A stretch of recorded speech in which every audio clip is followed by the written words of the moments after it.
All right, well, good evening, everybody. Thank you for being here. It's 7 o'clock on the nose. I'm going to give a little bit more time for people to join, and then we'll get started. I'm curious to hear who's here. So if you are, and this is also my way of seeing if the chat is working. So if you want to type in the chat where you're joining us from, we'd love to hear where you are. And we will get started in just a few minutes. Hello, Sherry Lucas Hall of Georgia. Joining from Beijing, China. Goodness gracious me. Okay, that's exciting. Oh, yay, we've got some real Illinois representation today. That is great. Hi, Louise. This is wonderful. Lots of folks from Illinois. That is really cool. We usually get people from all over the world and not as many from Illinois as I would like. So I'm excited that we've gotten some. And somebody from New Zealand. Somebody else from Springfield. Hello, Springfield. Yay. All right, we got people from all over the place. This is great. Okay, well, I want to be respectful of everybody's time, so I'm going to go ahead and get started here, but as people continue to join, we will get them caught up. So I'm going to go ahead and launch. All righty. So here we go. Good evening, everybody. Thank you so much for being here tonight. My name is Ann Brewster. I'm the board president of the Reading League Illinois. And we've got a super evening planned for you. I know we're excited to get going. So I'm just going to do a really quick overview of some nuts and bolts, update you on what's going on with our organization, the Reading League Illinois, and then I'll hand things over to Dr. Pittman. So let's do that. So a few little nuts and bolts. We are using a webinar format. So as an audience member, your audio and video are disabled, but we do still have the chat and the Q&A open. So you can put questions and comments in either place. If it goes in the Q&A, it will just be seen by the panelists. And then if you put it in the chat, everybody in the audience can see it. So feel free to type questions in either place. And we, the board members that are on the call, will do our best to monitor those and get to as many as possible during the Q&A. All righty. So we are the Reading League Illinois, and we are the 19th state chapter of the Reading League. We're a national educational nonprofit, which is led by educators and reading experts, dedicated to promoting knowledge and accelerating the global movement towards reading instruction rooted in science. As a state chapter, we have an all-volunteer board made up of about 9 people who join us from all around the state, and we all share a passion for improving literacy instruction in Illinois. And we come to this work from a variety of perspectives. We have teachers, parents, professors, dyslexia specialists all on the board, but we all share a commitment towards working towards literacy and justice for all. And on your screen, you should see an overview of our winter events, just to kind of keep you abreast of what we've been up to. We had a great evening about a month ago with Dr. Cardenas-Hagan and Dr. Goldenberg, talking about structured literacy for multilingual learners. And actually, if you missed that, there's a recording on our website that you can access. Actually, just about all of our past webinars are freely available on our website, so feel free to check that out. We also had a really great follow-up coffee chat with Kim Tate, who's a dual language teacher here in Illinois. And then that takes us to tonight, which I know we're eager to get started, and then our follow-up coffee chat, which will be next Saturday with Melina Thompson. So I'll give you a little bit more information about that in just a second. And then finally in March, we're going to be hearing from the wonderful Dr. Stephen Dykstra. And then there will be a follow-up coffee chat for that as well, but I couldn't fit that on the page. So more information on that to come. But to keep up with all this great learning, I hope you'll consider becoming a member. It costs as little as $25 to join, and the benefits include our monthly coffee chat series, also advanced access to our webinars throughout the year, and just that great feeling that comes from doing your part for literacy. And then if you contribute a little bit more, you get access to PD hours for every event that you attend. So feel free to join us. There's a link in the chat where you can click on, or that QR code will take you to our membership page as well. And I did want to just quickly tell you a little bit about our coffee chat series. Those are pretty much every third Saturday of the month. They're super informal, they're not recorded, they're very unfiltered conversations, and just are a great way to connect with other like-minded educators around our state. So our February coffee chat is coming up next Saturday. Our guest will be Melina Thompson. She is an SLP in Central Illinois who specializes in literacy and language variations. So Melina is going to be kind of piggybacking on the presentation tonight and talking specifics about using structured literacy with her students. So if you're already a member of the Reading League Illinois, you should have gotten an invitation to register for that in your email. If you aren't a member yet and you want to join us, you can just sign up as a member and then you'll get that registration link in your email. So I really hope we'll see some of you there next Saturday. It should be a really great way to continue the conversation from tonight. So let's dig in. It's my very great pleasure to introduce Dr. Ramona Pittman. Dr. Pittman is an associate professor in the Department of Teaching, Learning, and Culture at Texas A&M University. She has a BS and MEd degree in elementary education and a PhD in curriculum and instruction with an emphasis in literacy. She has taught PK through 12 and higher education for over 20 years. Her research interests include African American English and literacy, pre-service and in-service teacher knowledge, and literacy development, especially in decoding and encoding, with the idea that each of these topics are intertwined to create equitable learning experiences for all students. She also recently published an article in the Reading League Journal called The Importance of Phonemic Awareness Instruction for African American Students. That's actually an open access article, so we can share a link to that article here in just a moment. But for now, Dr. Pittman, it is a real honor and a pleasure to have you here with us tonight. Thank you so much for being here. And the floor is yours. Let me stop sharing and let you get started. Thank you so much. Let me get my PowerPoint up. I think this is it. I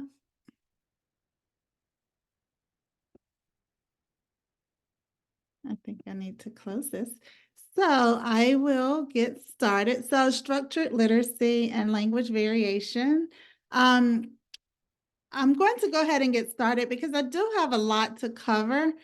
However, I may go a little faster in some sections. So just know that it's a time thing, but I will provide my information at the end if you're unable to ask questions or if you have follow-up questions. So the purpose today is basically for you to understand there are different variations of English. So we have to know that everyone in the U.S. speaks a language variation of English. And so what I'm going to be talking about today is African American English. And African American English is spoken by roughly about 80% of African Americans. And I should say that not all African Americans speak African American English or AAE.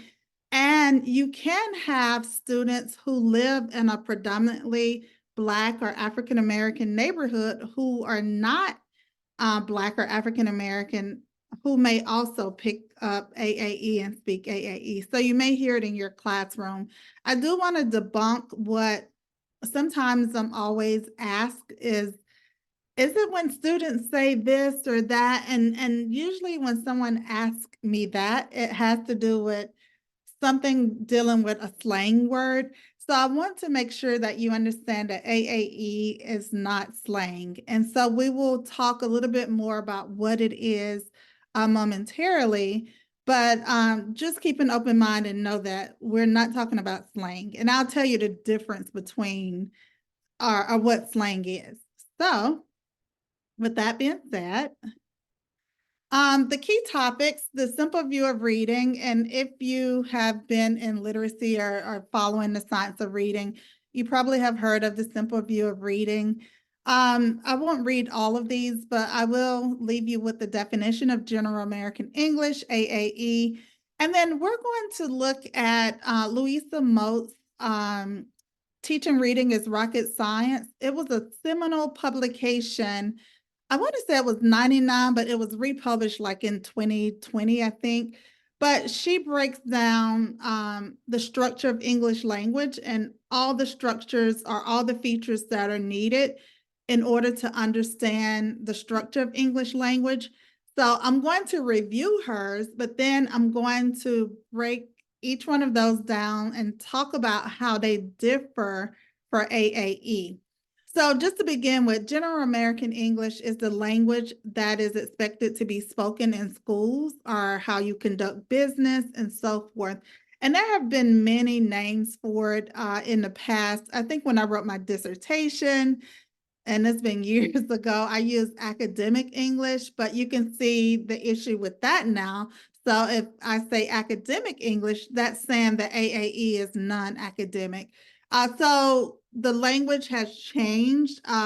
We even used to say code switching, and now that's kind of a negative connotation. So you'll hear me say style shift and so forth. So we will begin by first looking at some data and some statistics. So on average, Black children arrive at kindergarten or first grade with lower levels of skill readiness than school readiness, I should say, than white children. And that's from the Children's Defense Fund. And you can see the graduation rates, and those are probably one thing about these stats. They don't change as much even though years go by, and you will see if we look at a closer look at literacy performance of African American students. And you may have heard of NAEP, but it's the National Assessment of Education Progress. NAEP is an assessment that's given to students in every state, but every student won't take the assessment. They basically take a sample of the population to give the assessment to, and then they determine how many kids can read at the basic level, the proficient level, above level, below level, and so forth. So you would want students to be able to read at the proficiency level, meaning they can draw conclusions from what they've read, make inferences, and so forth. In the United States, only 33% of children or students can read at the proficiency level in fourth grade. And even if you look at eighth grade, it's not much of a difference. It's probably a point or two even lower. So think about that, 33%. So that means 67% of kids are not reaching the proficiency level in reading. And when we look at African American students, only 17% are reaching a proficiency level. So you have 33%, but when you look at African American and tease that out, only 17%.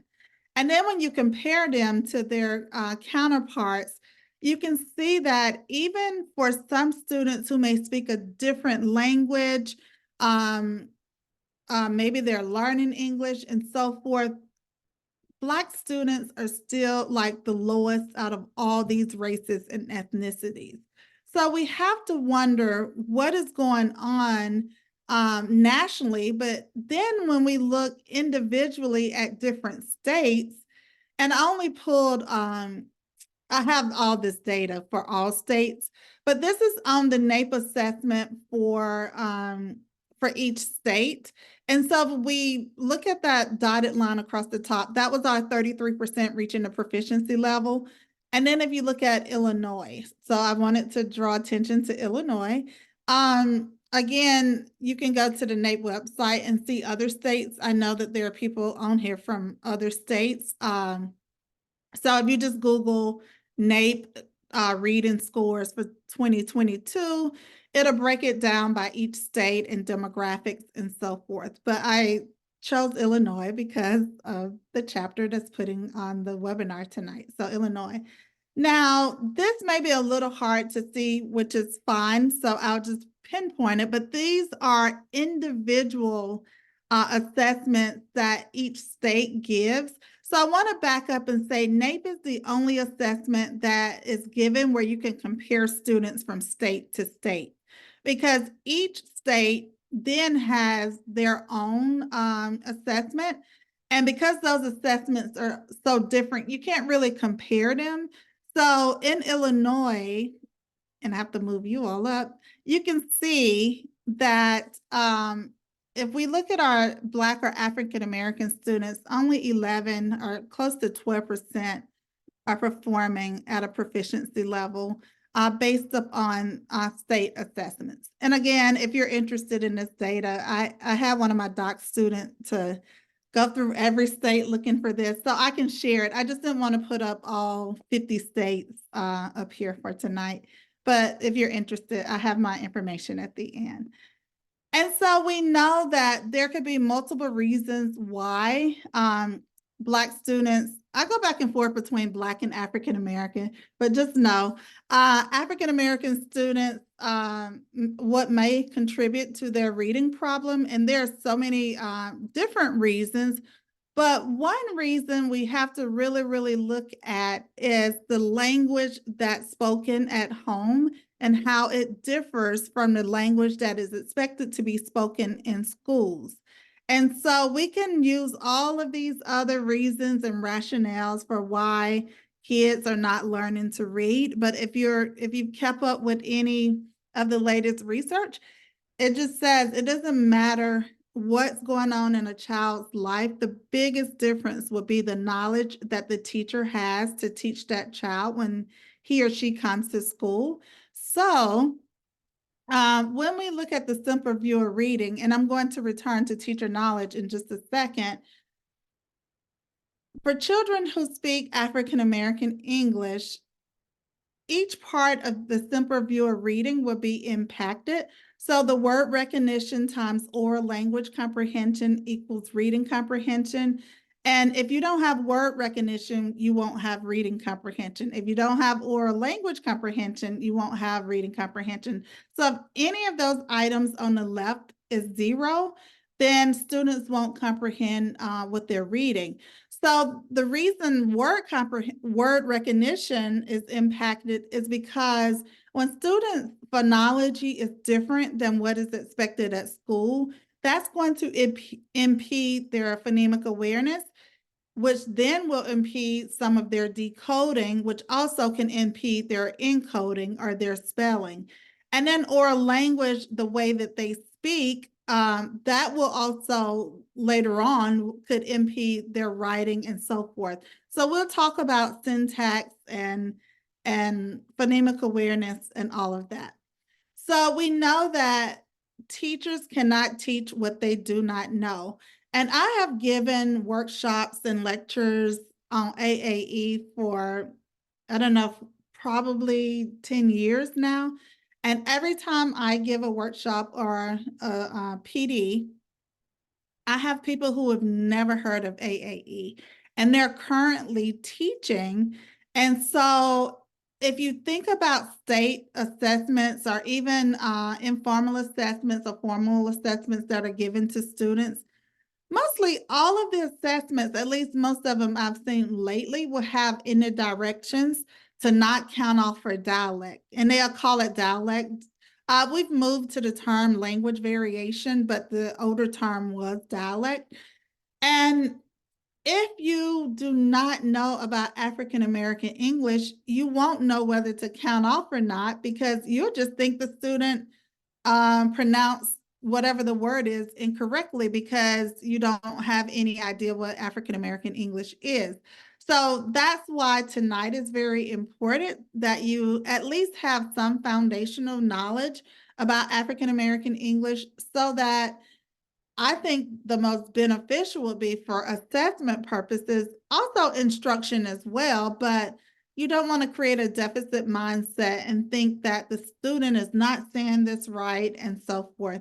And I should caution you all that I speak African American English, so I'm style shifting as I go. So sometimes you will hear me repeat something, and that's because I'm having my biggest issue probably is the conjugation of verbs, like getting my subject and verbs to agree. So sometimes I don't hear it until I say it and then I change it. So just letting you know. And sometimes I leave off the last sound on a consonant blend, but we'll talk about that as well. So teachers cannot teach what they do not know. I have done a few studies on teachers' knowledge and spelling, but within the spelling survey, I have some questions on AAE and how it may impact spelling. And generally, the teachers score really low on those items just because they are not familiar with AAE. So we want to make sure that this information gets pushed into schools and school districts, if not just by me, but others as well. So when we talk about the science of reading, that is one thing that the Reading League, and I love the Reading League, is good for, is promoting evidence-based reading instruction, which we all should be doing. But just know a key feature of the science of reading is understanding the structure of English language. So I mentioned Louisa Moats earlier. She has a brilliant article called Teaching Reading is Rocket Science. If you've been to any PDs or had any training, probably lately since the science of reading, this article was probably discussed, or maybe you had to read it. But within the article, and it's a brilliant article, I'm going to break down each of the features of the structure of English language, like I mentioned earlier. And then we're going to go step by step with how that differs from how most African American kids speak and how that might be a problem when they go to school to learn how to read. So one of the first features she mentions is phonetics and phonology. So it's the study of speech sounds of a language and how those sounds are produced. And just knowing that speech sounds are not letters and letters cannot make sounds, they represent them. And we can group uh, different letters together and so forth. So just having that knowledge about phonetics and phonology. So that's the first one. Phonemic awareness is the ability to hear, think about, segment, blend, manipulate individual sounds and words. So having a student to be able to hear individual sounds and words. And phonemic awareness is a great predictor of later reading success, and it's one of the 5 components to effective ways to effectively teach reading. Phonemic awareness also is really huge in teaching a child to spell, because if you think about it, if I ask you to spell definitely, you're going to have to stop. Well, some of you may know how to spell it, but whatever word I give you, you stop and you segment each of those sounds. And then you start to map a letter or letters or graphemes to represent those sounds, which are called phonemes. And so that's how we learn to spell. Well, if your language is different and you pronounce words differently, then that's going to show up in your spelling as well. So that's basic phonemic awareness, so ability to hear individual sounds or phonemes in words. So this is just an example. It means understanding that the word dog, ship, and church all have 3 phonemes in them, or 3 sounds. Now, if you were doing this with students, they wouldn't see the letters on the PowerPoint. That's just there for you to see how they're broken apart. But there are 3 sounds in each of those. So d, g. And so a student, once they do start to map those sounds to graphemes, they would actually be able to pronounce dog, and then ship, and then church, ch, ch, which is 3. And sometimes as educators, and I only know this because I've taught graduate school and undergraduates for so long, because they already know how to read, it's hard for them to do phonemic awareness activities because they always want to think about the letters and they're trying to get the letters to represent the sounds, but that's not what phonemic awareness is. Phonemic awareness is an auditory task, and it does not involve letters at all. So with that said, it comes with the understanding that all of those words there are pictures of those words all have 3 phonemes. So the next term that she talked about was morphology. So morphology is the study of word meanings. And this could be base words and how the base word may change if you add an affix, and an affix can be a prefix and a suffix. Then we have derivational endings and inflectional endings, so suffixes. So it's understanding all of that, and how if we changed, if we had the word cat and adding an S to it, or suffix S, it changes the meaning. We were talking about cat, now we're talking about more than one cat if we add an S. So cat. So that's morphology. So teaching students about morphemes and morphology. Orthography is the study of how graphemes, which represent phonemes, are ordered when a word is spelled. In the shortest term, think of it as knowing the spelling patterns. Um, and we used to say rules, but rules can be broken with spelling, especially in the English language, because it's an opaque language, meaning that our letters don't always map one to the sound. But English, people think English is hard to learn, but it's really not once you learn the structure of English and the different patterns, even when spelling. So one of my research areas is spelling. So I love orthography and I love talking about spelling. So maybe one day in the future, I can come back and just talk about spelling because I love it. But the next one is semantics. So the study of meaning in language and the relationship between words. So if you think of it, and it's not just the vocabulary, but I know some people that's the easiest way to kind of think about it. It's knowing what the words mean that you're reading, or even if it's oral. Syntax, the way that words are arranged in a sentence to convey meaning. So in the English language, we generally put the adjective before the noun, so the big blue bike or what have you. But in other languages like Spanish, the adjective can come after the noun. So syntax for us in the English language is knowing how to arrange those words in a sentence. Now, we went over each of the structures or features that Mo talked about in teaching reading as rocket science. So we're going to use those same terms and talk about what it looks like for African American children who speak AAE. So what is AAE? It's a variation of English, just like there's Southern English. People from the Midwest have their own variety.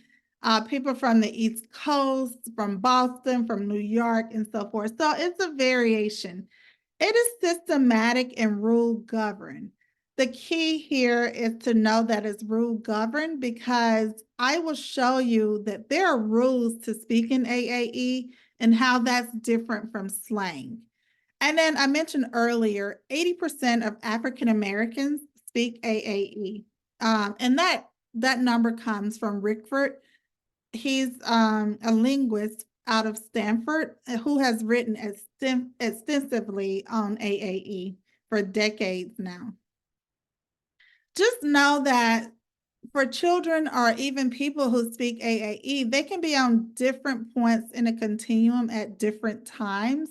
So if I'm talking to my family, I can be all like at point D, but now I'm having to style shift towards A. But for some kids, they can't style shift. And so they're what was called like high density or high dialect users. And so those students, if you followed Julie Washington's work, will have the most difficulty with reading in general American English because it's hard for them to shift back to GAE. And probably before I got in academia, my writing, it was probably hard for me to switch just because you write based upon the sounds you hear and how you say sentences orally. So then you end up writing that way and then you're told it's wrong. So then you figure it out. But I do want to say, and I'll talk about this some more at the end, please do not just think about this from a deficit mindset that the way everyone speaks is unique to them and it should be valued. And so it's not wrong the way that they speak. But because they have to graduate, they have to go to college. Well, they don't have to, but they may want to go to college or get a job or whatever.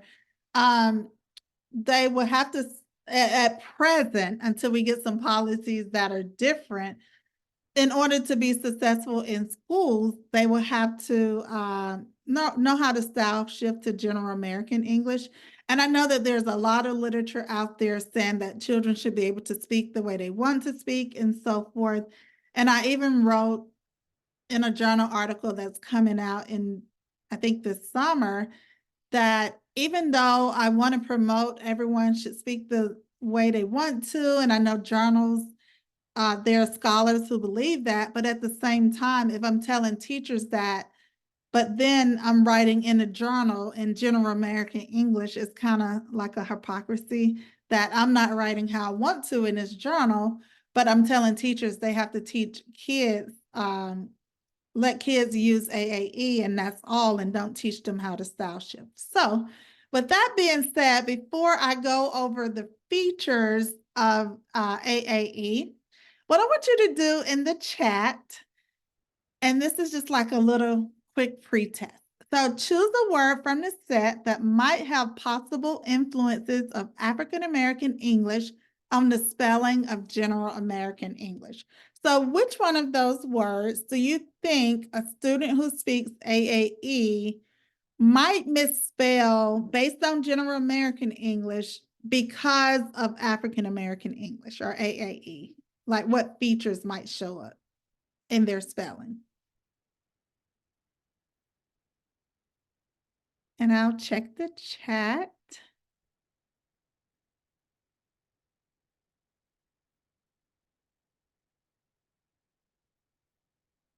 Okay, great. So path is it. Awesome.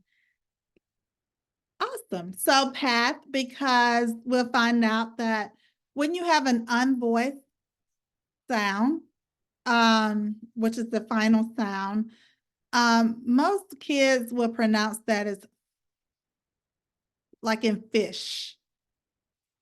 And I'll try to refrain from saying letters. So let's do another one. Let's do this one. Same thing. Which one might cause an AAE speaker problems in General American English?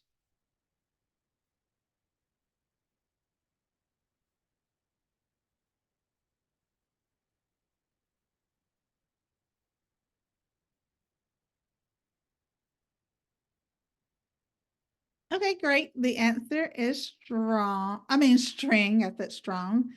Because sometimes young kids will say screen.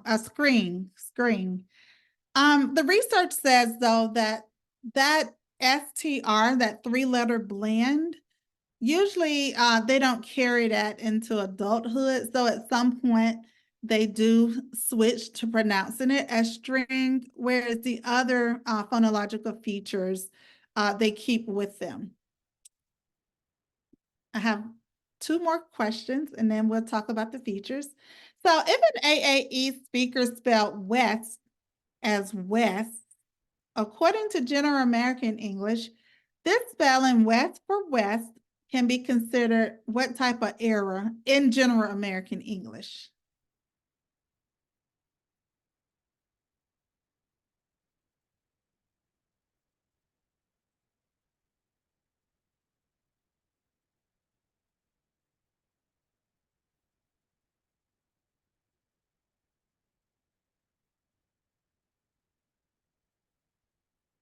Okay, let's see.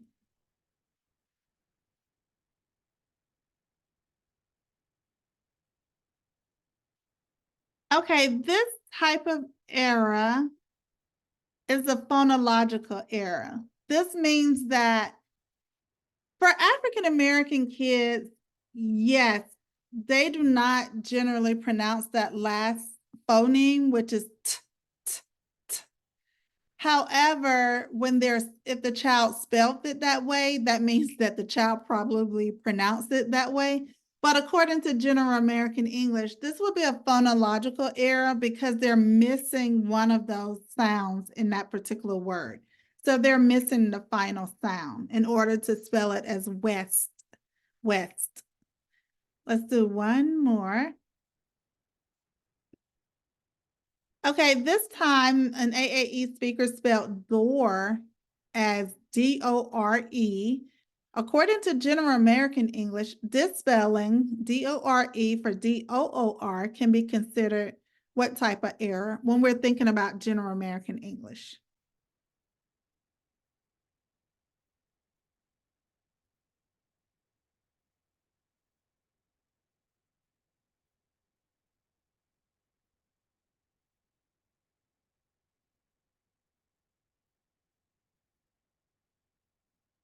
Okay, good. This is an orthographic error. This is just saying that the student heard every word in that sound. They just may not be familiar with like a spelling pattern or a spelling generalization for that particular word, but they actually heard every sound. So I shared these to let you know that this will need different type of instruction than this. So if you receive this from a student, like on a spelling assessment, and this from a different student on a spelling assessment, those are two different types of instruction that's needed. This one just has to do with maybe spelling patterns. This one has to do with ensuring that the student hears each individual sound. So you may have to back up to like a phonemic awareness activity to get them to hear each individual sound in that word. So whether you're segmenting, and if segmenting is too difficult, back up to blending and so forth. So let's look at AAE phonology. So we looked at West and maybe one other, I can't remember. Just know when I say this is very rule governed, meaning there are rules to this. It's just not random pronunciations. So the first thing you have to understand is the difference between voiced sounds and unvoiced sounds. So if you put your hand on your vocal cords and if you make a sound like b, b, b, that's a voiced sound because your vocal cords are vibrating. So any sound like t, t, t, t, my vocal cords are not vibrating. That's an unvoiced sound. So vocal cords vibrating is voiced. Vocal cords that are not vibrating is unvoiced. So in General American English, the b, d, and g sounds are voiced in contrast to their unvoiced counterparts.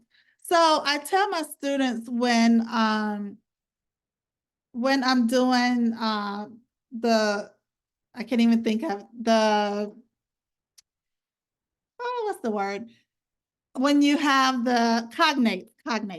So these are cognates of each other. So meaning if you had a mirror and you put the mirror up and looked at your mouth movement and the articulation would be the same for b and p. The only difference is whether your vocal cords vibrate or not, whether it's an unvoiced or voiced sound. So in AAE, the b, d, and g sound can be devoiced, rendering a p, t, and k sound. So instead of lag, they may say lack, where that g, and k is the same mouth movement. The only difference is the voice g, g, g versus k. So they devoiced the sound, made it an unvoiced sound, and lad and lat and lab and lap. So you can see that. So very specific. It just has to do with whether the vocal cords are vibrating or not on those particular sounds. Some other phonological features is the consonant blend reduction. This is a huge one. Test instead of test. I have SAE there, but that was Standard American English. Same as General American English. It goes back and forth sometimes. But deaf, excuse me, versus deaf, and then band for band. So if a student said test and they have two tomorrow, they may say, I have two tests tomorrow. I have two tests. So they made it like a two-syllable word also, tests. And that's very common. My friend versus my friend.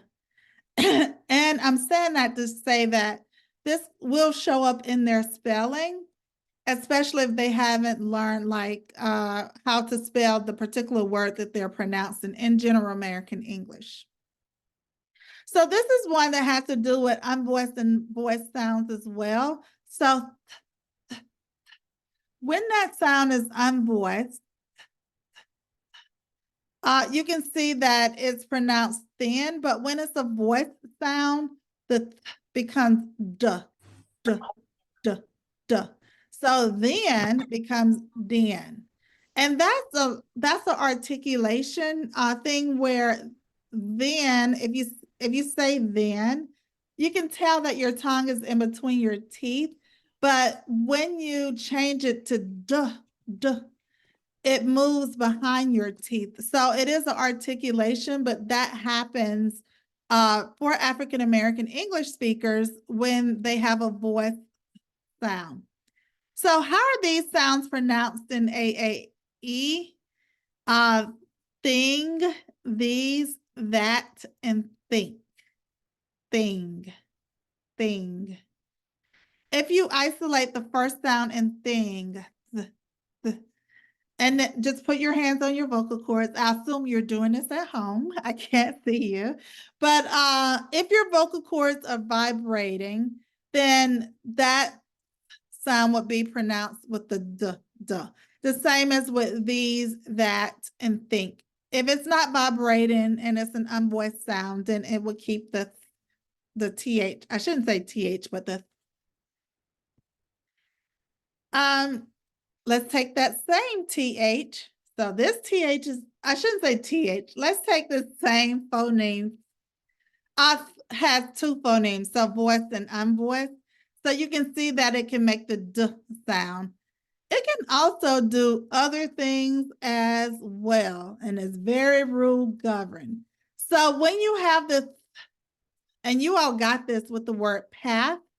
So if this is unvoiced or voiceless, meaning your vocal cords are not vibrating, that gets pronounced as like in path. Path becomes path. You may hear students say, I need to go to the bathroom.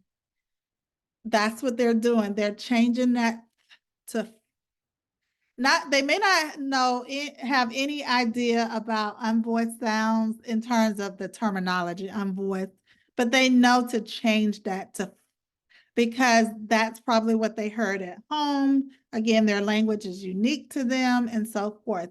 However, when that sound is a voiced sound, like in bathe, bathe.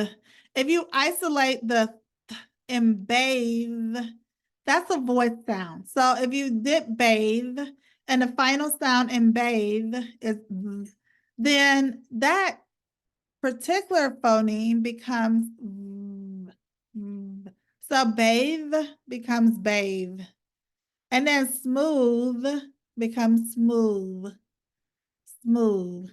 So again, it has to do with whether it's voiced or unvoiced, very rule specific.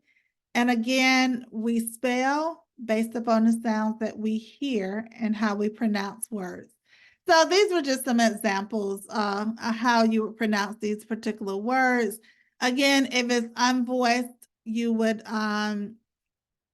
pronounce it as a, if it's voiced, you would pronounce it as a v sound. This is R and L. When R and L is in a word, and when I say R in this sense, this would be, if you're familiar with a vowel R or an R controlled vowel, that R is usually reduced. So instead of 4, a student may say 4, like 1, 2, 3, 4, 5, 6, 4. Instead of sister, it could be sister, like sister. And then tour, maybe toe. With L, and I know William Labov did a lot with R. He called it R-lessness, probably back in, I think 95, or it's been years ago. But L, so like in bell, pill, bell, maybe bail, bail, where they're not going all the way to hear that final ooh in that word. And peel, maybe peel. She took a peel today. So those are two as well. We mentioned this, or I mentioned this earlier. I told you that generally children will grow out of this, and I'm using the term grow out of it. But street, they may say screet and scrike and so forth. And then vowel mergers, and I live in the South, and I've always lived in the South. So these are all pronounced the same to me. But just know they're supposed to be two different, like the eh and the I supposed to be pronounced in these words, but we pronounce them all the same. But just know that children will usually pronounce those as well. Who speak AAE will pronounce those. And this is probably Southern too, as well. So I just want to go over a few terms before we keep going. Just phonological awareness, the ability to manipulate sounds in spoken language. So it can be big chunks of sounds.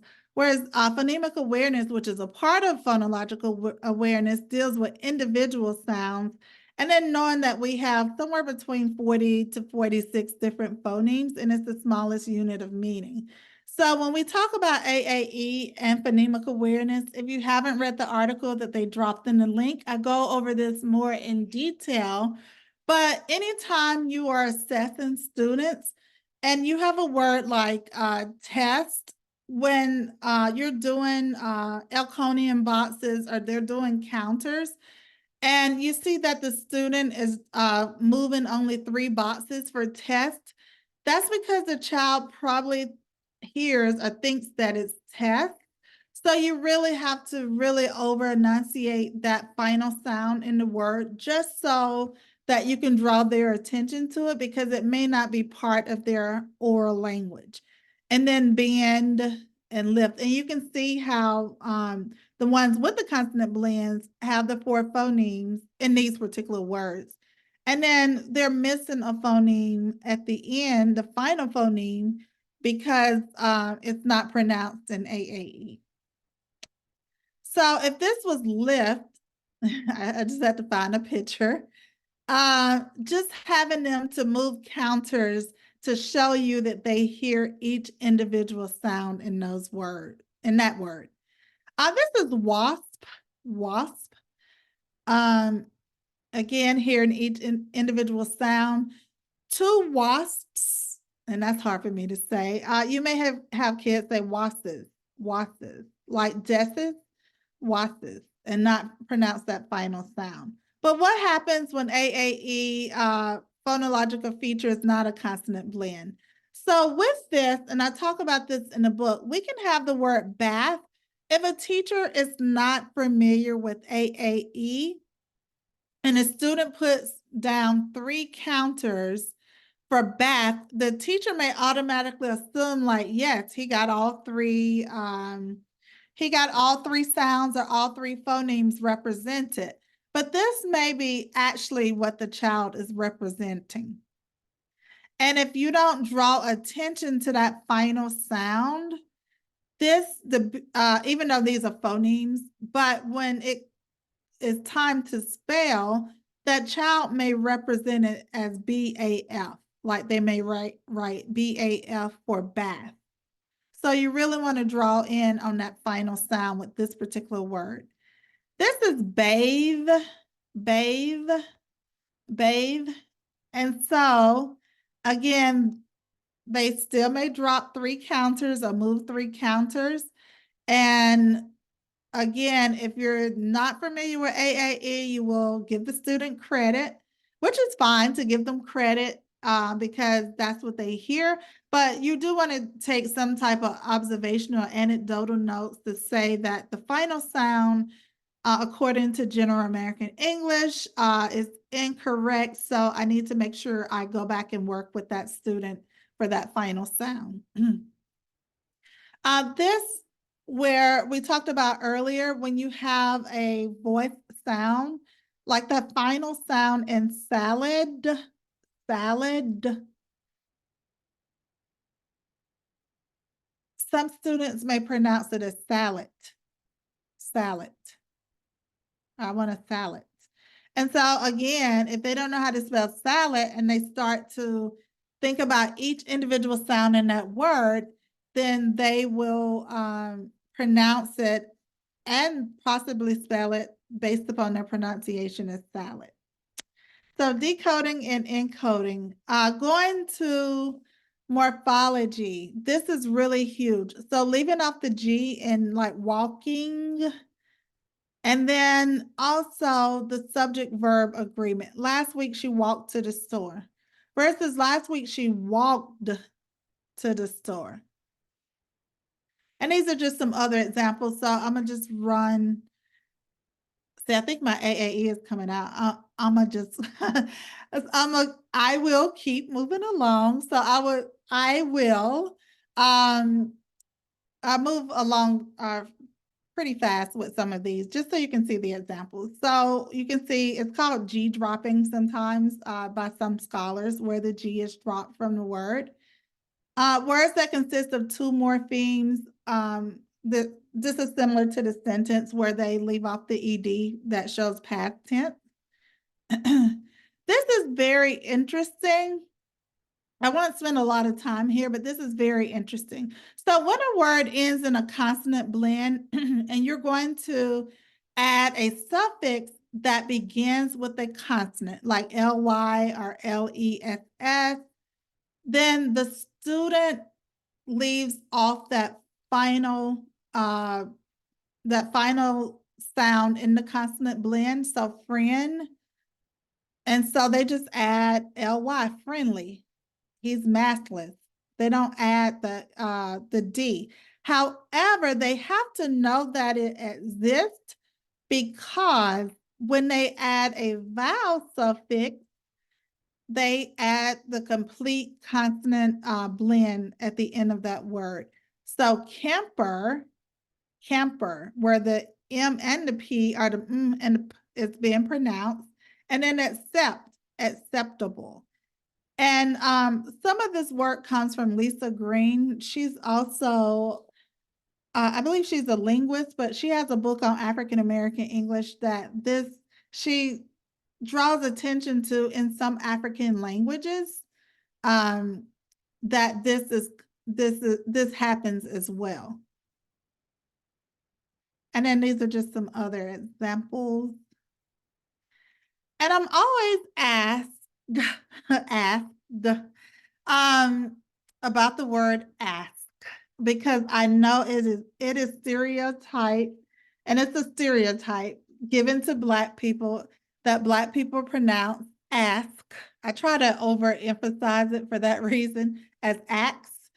But if you look at some of the Canterbury Tales from years and years ago, it's also pronounced that way. So it's not just a Black thing, but that is the top thing that I'm asked at a conference or at a workshop. Is that when Black people say ask? And so I do get that a lot. And while I'm here and talking about stereotypes, I told you I would tell you the difference between slang. Slang changes over time. AAE does not. This is consistent. My mom speaks this. Her mom probably spoke it. Slang changes over time. Things were probably like in the 70s, like dynamite. If you think about people saying, "Oh, that's dynamite." We go from dope to lit to whatever the term is, rad, whatever the term is. People say now, children. I should say children, but teenagers say now. So those things change, whereas AAE does not.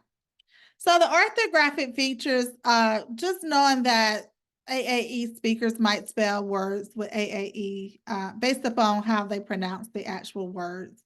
And you can do tasks like this where it is you're still using phonemes, but then you're going to add those letters to represent those sounds. And I should say graphemes, letter or letters. Here's another one where semantics can be at play. If a student pronounces for as fo, it can seem as if it's a homonym to like your enemy, foe. And so you have to be careful there. But then they also may tell you that for and toe rhyme, like foe and toe. So if you're doing a rhyming activity, they may say that those two things rhyme because they pronounce for as foe. And then this just has to do with semantics of vocabulary. There's a whole set of vocabulary that AAE speakers use. Uh, Probably the majority of the people I know that speak AAE refer to the nape of your hair as kitchen, and not just a vocabulary word that we use and have always used. My mom probably has used it and so forth. I don't know if you all are familiar with Henry. I think his name is Henry Gates Jr. He does the Finding Your Roots on PBS, but he's a professor at Harvard. He was commissioned to come up with or create or develop an AAE dictionary. So I'm waiting and anxious for that to come out. So I'm sure some more of these terms will be in there. And so the last thing that I would talk about before I give you a few implications is syntax. And I have a lot on syntax, so I may move really quickly, but please know that this is where your students really will show you their AAE in their writing and in their oral language. But you have to understand what the syntax mean, because sometimes it can mean different things depending on how it's actually stated. So the first one is zero copula. So almost always, this is very common. The omission of the be verb. So you may call a child's home and ask to speak to the child's mother, and they may say she busy. There's no verb, there's no be verb in there. And so according to General American English, is she is busy, but it feels so common for me to say she busy. And then the habitual be is where you're adding the be verb. I be happy. That means I am always happy. So you have to know what it actually means in General American English, even though it feels like it's been shortened. But one thing about AAE is very direct. So so it may feel a little shortened, but it's not shortened, and sometimes it can take on multiple meanings. So the modal perfect, she should have been driving, just means she should have been driving if you were conjugating that to General American English. Ain't, she ain't do her chores, and ain't is very Southern also. She did not do her chores. Gonna, when I first started teaching, I got dinged for this when I went back and taught at my elementary school. I would tell the students, okay, next we're gonna do this and we're gonna do that. So it's a future tense marker. They gonna go to school, which means they are going to go to school in General American English. Ben, Gabe should have been finished his homework. That just means Gabe should have finished his homework a long time ago. And then done is a tense marking unstressed. Cadence done bought a new car. That means he has already bought a new car. And I have a sentence later. I don't know if I'll get to it, but if I said Frank done painted his room blue, that means Frank has painted his room blue, but it also means he should not have done that. Like he shouldn't have painted his room blue. Like Frank done painted his room blue. If I said that way. Going back up to the be verb, the habitual be. And I got this example from Lisa Green's work. She be telling people she's 21. She be telling people she's 21. So it means she is always telling people she's 21. But can anybody tell me what does that sentence really mean? Oh, I don't know if your microphones are on. Does anyone know if you want to put it in chat? What right? She is not 21. And I wasn't allowed to say she's lying. So she's telling a story. She is not 21. So sometimes these sentences even though you can style shift them to General American English, they still have a separate meaning based upon how they're pronounced. Like when I said Frank done painted his room blue, you can style shift that and say Frank has painted his room blue, but it really means Frank should not have painted his room blue, or maybe the blue doesn't look good. He should have painted it white or some other color. And then negation. So using two words considered negative in a sentence. Don't nobody order from the menu. And I think I have a big habit of this too. Um, it just sounds so comfortable for me to say that, even like when I'm with my friends or what have you. And then I told you agreement patterns, just knowing when you have a plural subject, you need a plural verb and so forth. The two girl versus the two girls. And then another one is absence of possessive S. We're going over Camden House or Camden apartment. And so not putting that apostrophe S on there. Very common, very common. So I'll move through some of these really fast because I did already kind of discuss them in a nutshell. But you can see the habitual be, future be, absent be, and past be, and how they differ from African American English to General American English. He busy mean he is busy right now. So not just like he is busy, but like he's busy right now. Basically, you're not going to talk to him on the phone because he's busy right now. So yeah. And then so just really quickly, which of the following sentences contain verb features of AAE? And I had to put Chicago in there.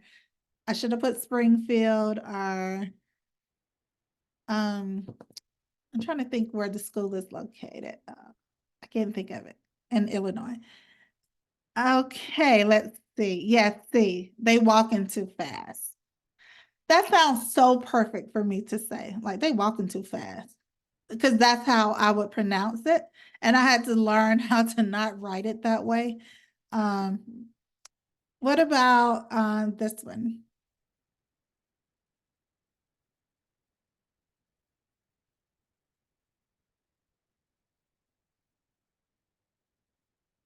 If there were, I know I don't have A, B, C, or D, but if there was, would be a B, C, or D. Yes. Good.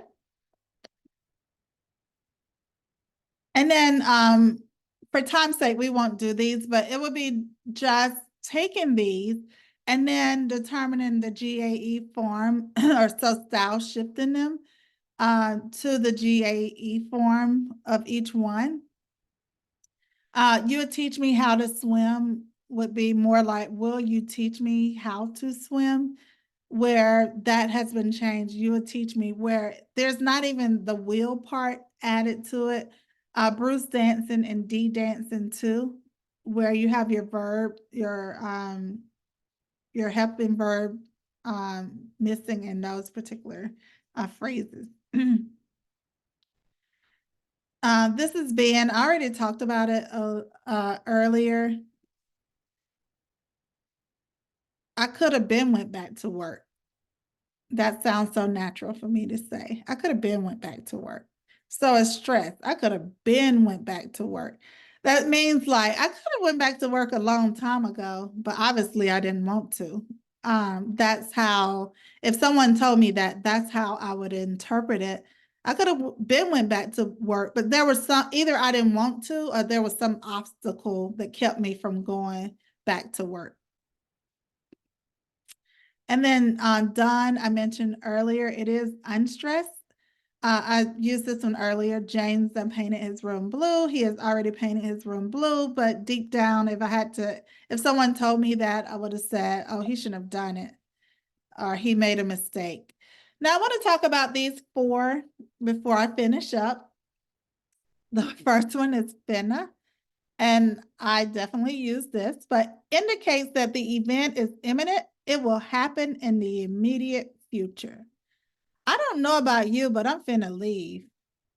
So the GAE, I don't know about you, but I'm getting ready or I'm about to leave. it sounds just natural for me to say finna.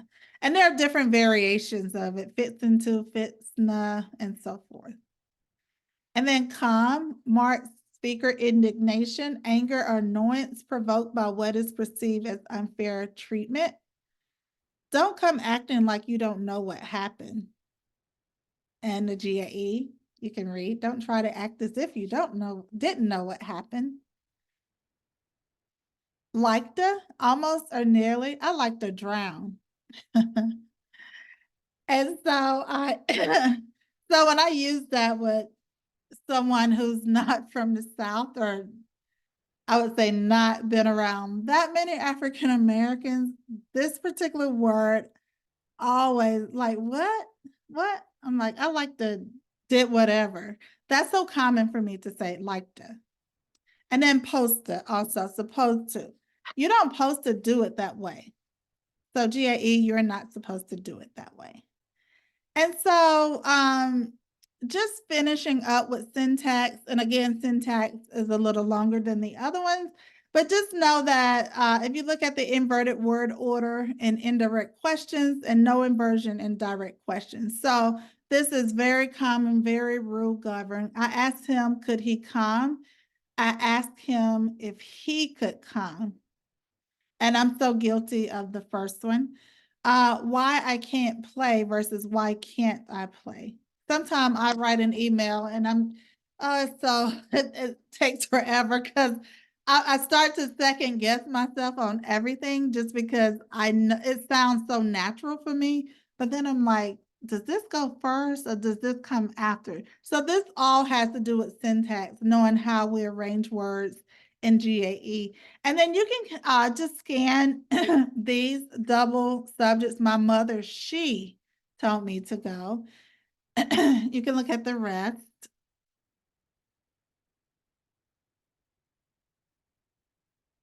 If someone told me they call themselves dancing, that means they don't dance well at all. Or she called herself cooking. That means that person can't cook well. So just implications, because I'm looking at the time and I want to save time for Q&A. Instructors and administration must recognize that linguistic diversity includes dialect or language variation.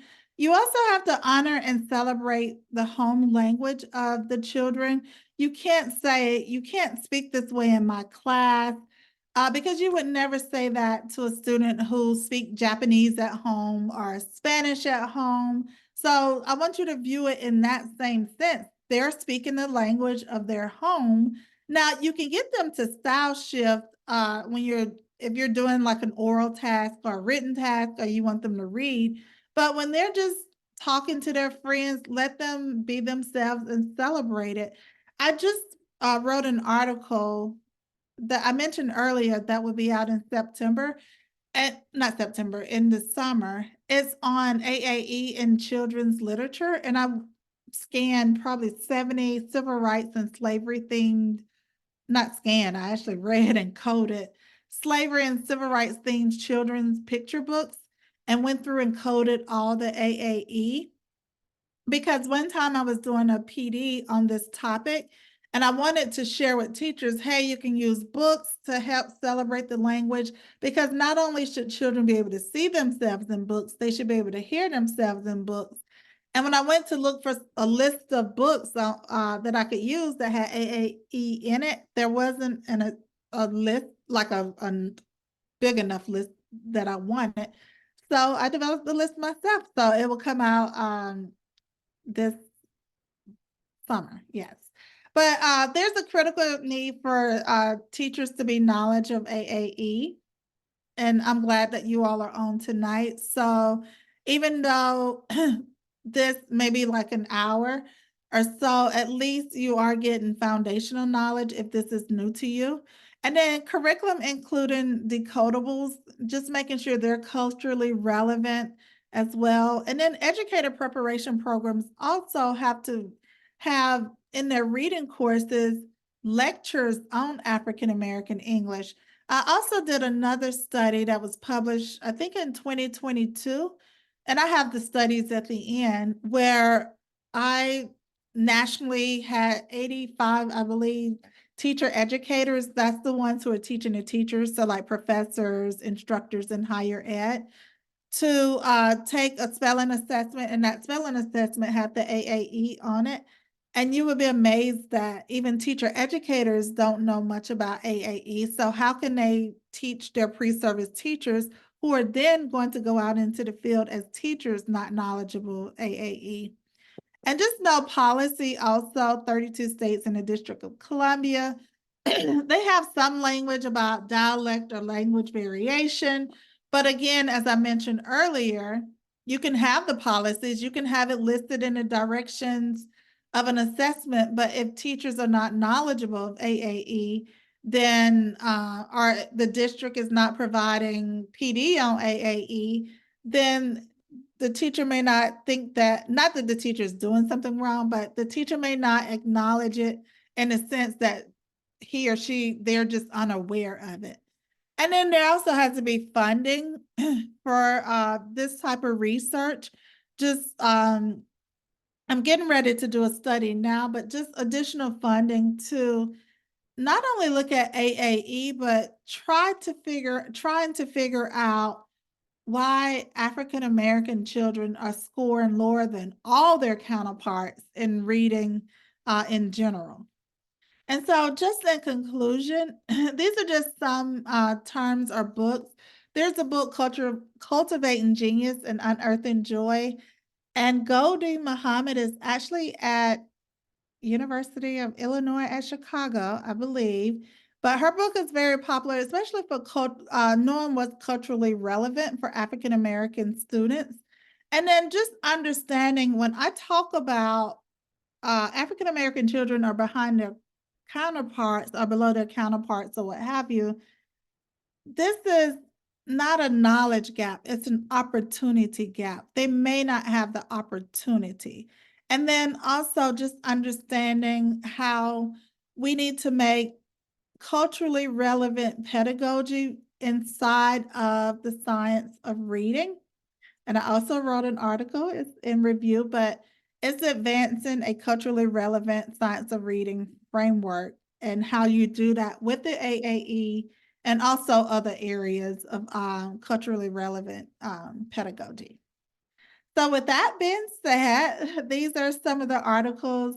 If you just wanted to have them and don't have access to them, email me or I can share them and they can be sent out to you. But you have to give me time to go and like PDF them, but some of them are not out because they may be like in press or in review, but the ones that have dates are already out and I don't mind sharing them. And the one that has the link, I think they've already shared it in the chat, The Importance of Phonemic Awareness Instruction for African American Students. And that's my contact information. Do contact me if you have additional if you want to have additional questions, I should say. Because I love talking about this stuff. It is a passion of mine, and I'll share whatever resources I have. If you need me to speak or whatever, just send me an email. And thank you all so much. I look forward to any questions that you have. Thank you, Dr. Pittman. That was fantastic. Yeah, thank you. That was really terrific. It's so interesting to think about those very like precise differences and details that I think a lot of us are sort of familiar with, sort of like, oh yeah, that sounds familiar. But when you really sit down and think about it in a sort of systematic way, it's so interesting. I think the main question that a lot of people probably have is, so what are the instructional implications, especially for those of us who maybe aren't speakers of African American English, but are working with students who are? And how do you address that with them in a way that celebrates their home language, but also does help them to become adept with general American English for as long as they need to be able to do that. Do you have some kind of general, because I know that's I like do, a and actually, I always get that question because someone would say, "How do I do this and I'm not Black or African American?" So I would say, of course, you want to celebrate their home language, but you would say something like, "I appreciate your language and it's very unique. However, I want you to be successful in passing whatever," and I hate to say test, but maybe even being successful in school in general. And in order to be successful in school, I have to teach you how to style shift. But when you're with your friends and when we're not doing an actual lesson or instruction, Mhm. you may use your language, and I appreciate you using your language. But when we're doing instruction, I need you to style shift. And just having a conversation like that where they know the difference between when to use it and when not. And I know that there are a lot of scholars out there that believe that they should just be able to use it in general. But my only concern with that is we have to teach these kids to read.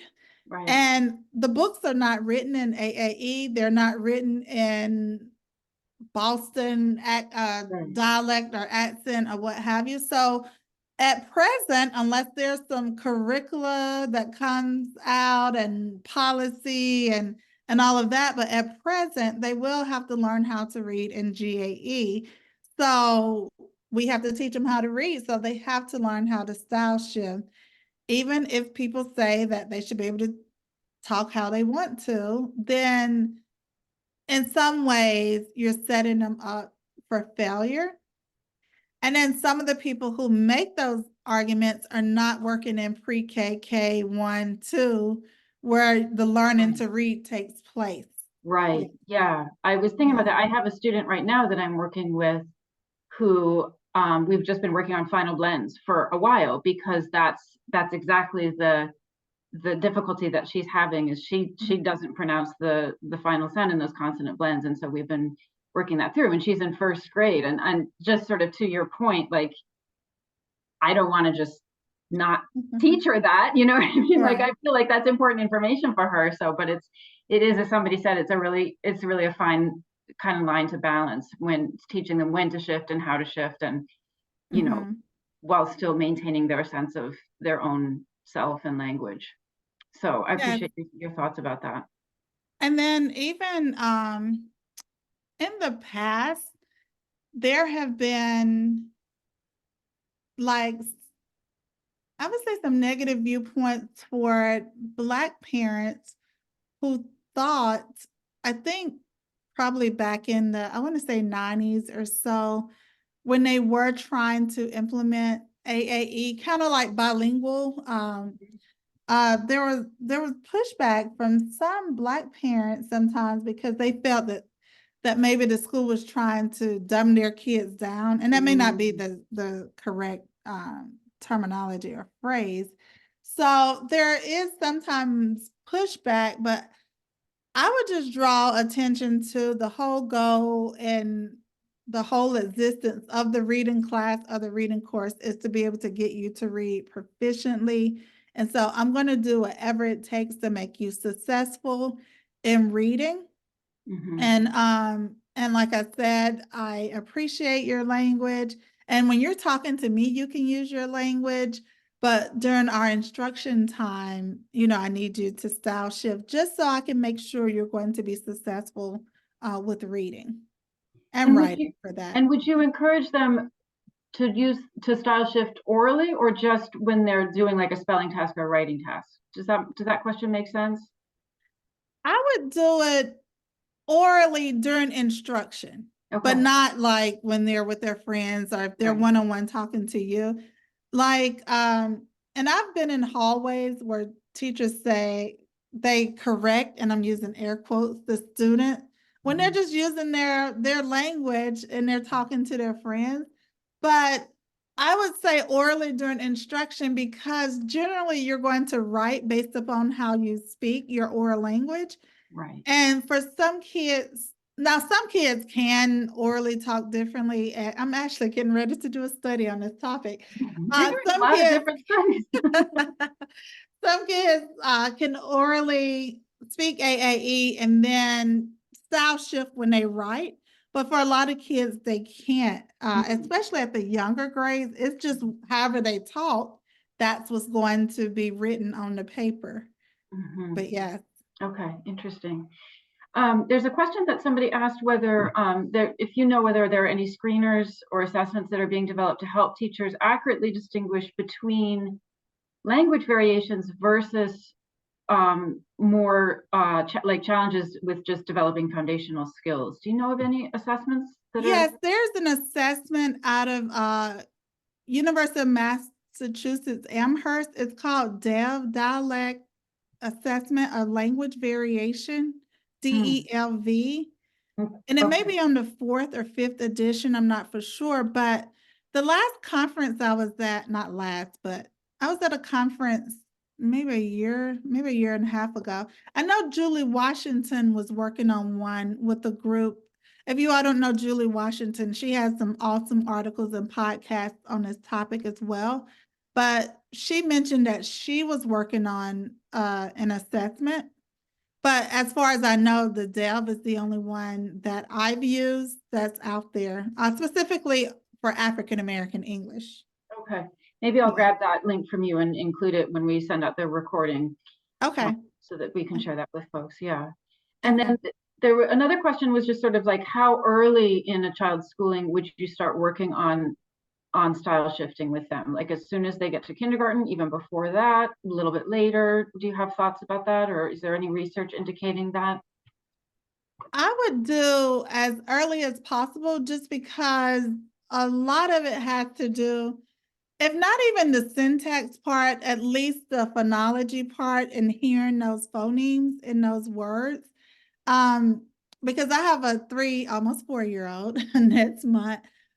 But I can tell that, and some of it could be developmental too. I just want to like tell her it's this way, it's this way. But I try, like developmentally, I try to let her pronounce it. But when I repeat it back to her, I just say, like she says, base instead of face.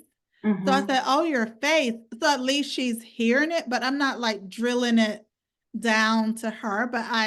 But when she gets to kinder, probably would be the time to actually, look in the mirror, first grade, and look at articulation and so forth.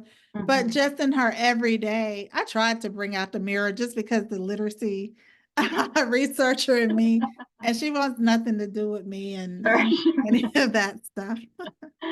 Okay, thank you. Yeah, that's helpful. There was one other question that came in, and it's an interesting question, and it's a little bit perhaps sensitive, but she was saying, like when we have teachers working with students who speak other languages, like Spanish, or often a teacher will attempt to learn a little bit of that language, perhaps, and even attempt to communicate with them a little bit in their home language.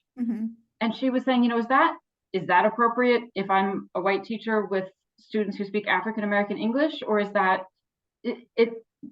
She was just kind of wondering, like, I think you see where I'm asking that. I don't think it's inappropriate, but I could see the nature of everything politicized now, how it could come off as, what's the word they use? Like, kind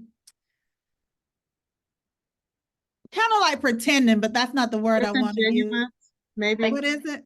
Disingenuous. Yeah, disingenuous. And that may not even be the case, but we're just in such a political and racial phase right now. It's I don't know. Like that one, that is a tough question.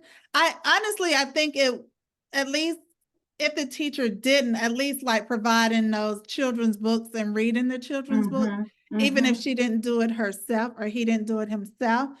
But I could see how, depending on the age too, I know in Texas, all the kids call you Miss. I could see how a student would say, Miss, why are you talking like that? Like they. So if you just all of a sudden started doing it, Right. Yeah. It Yeah, kind of gets to that relationship piece, doesn't it? it does. It does. Mhm. If you have that strong relationship with your student and that you really established your sort of trust going both ways, then that's Right. maybe a different scenario than with a newer student or somebody you don't know as well. I don't know. Yeah, if you're just gonna get up in front of the class and then start using it, that's different than having a one-on-one relationship Right. with the student. Yeah. Yeah. All right. Well, I think you have managed to answer all of the questions that I have seen come in so far. Let me double check the chat one more time and make sure I didn't miss anything. But I think that does it. I'm going to steal the screen sharing from you, Dr. Pittman, Oh, okay. so that I Let can me pop stop. up our final slide here so that folks can get the PD hours if they want them. So I'm just gonna kind of wrap things up here and say to everyone and to you, Dr. Pittman, thank you so much. This has been super informative and really fascinating and inspiring, I think, for our audience. So thank you so much. I really appreciate you sharing your wisdom and your expertise. And I look forward to reading the 17 different articles that it sounds like you have in publication right now. But we will be sure to follow those and get them out to our members, because I think people will be very interested to read those when they come out. Okay, thank So, you. yes, thank you. So, and just one final pitch to our audience, that if you enjoyed the webinar tonight, that you'll maybe consider joining us as a member, so you can stay abreast of our upcoming events and come to our coffee chats. And then finally, let's see if this works. There we go. If you are wanting to get CEUs or Illinois PD hours for tonight's event, there's a link there, and then should be also in the chat. It'll ask you for a secret word to verify that you attended the full webinar, and that is going to be variations. So go ahead and jot that down if you need to, and then you'll get a certificate emailed to you for CEUs. For PD hours, we'll email you the ISB evaluation form, and you'll have instructions of how to fill that out. So thank you again, Dr. Pittman, so much for sharing your time and your knowledge. And thank you, audience members, for being here and really showing up for the children of Illinois and your commitment to helping every child learn to read. I hope everybody has a wonderful evening. Thank you so much. Bye. Thank you all. Thank you.